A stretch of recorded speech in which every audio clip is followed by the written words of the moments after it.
Reit, dyma ni, ti di mewn. O, mae'n oerach ma. Ti'n teimlo'r gwahaniaeth yn sydd.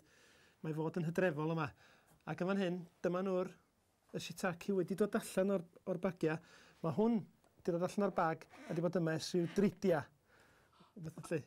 diwrnod mae'n gymi? Ie, unwaith maen nhw'n dod i'r awyrgylch yma, maen nhw'n dechrau ffrwytho. Felly mond y ddau fath yma ti'n dyfu, ie? Wel, y ddau brif fath ydy'r shiitake a'r wistris, ond wistris llwyd ydy hein, neu glas mae'r ein galw nhw. Ond hefyd, mae yna wistris melyn. Maen nhw'n union yr un rhywogaeth, ond lliw gwahanol ac am ryw reswm, maen nhw'n llai. Maen nhw werth i gweld ydi. Mae'n atgoffa fi o Shrek. Ond oherwydd... I glistia fo, mae'n siwr? Ie. Pa mor aml ti yn torri nhw ta? O, da ni'n torri bob bora a bob nos, achos mae'n bwysig torri nhw pan maen nhw'n barod i gael eu torri. Just cyn i'r cap agor yn llydan ylly. A da gynnu maen nhw ar eu tryma ac ar eu gora. Mae'n bwysig bod nhw'n cyrraedd y cogyddion mor ffres a bosib ynddo. Os o'n i'n modd sy'n cynnau rhywbeth fel un yn yngardd i, ond sy'n lle rhywbeth fel un? O, ti'n mynd yn lle mawr i wneud o. Swn i'n deitha chdi rwan ta, bod bosib i chdi dyfu rhywbeth fel hyn adran y tŷ.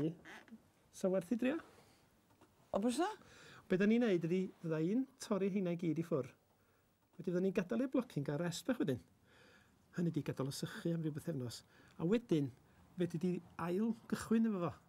Mae yna un o fan hyn yn barod i chdi. Mae yna gyfarwyddiadau yna fo. Yr unig beth ti eisiau gwneud, socian o dros nos mewn bwced o ddŵr. Wedyn rhaid o eista mewn tre o ddŵr. Ac a fewn rhyw wsos, neu chydig 10 diwrnod, mi wnaeth o ddechrau popio madarch bach fel a chdi. Fy anreg nadolig cynta. Na chdi. Diolch, Cynan. Croeso.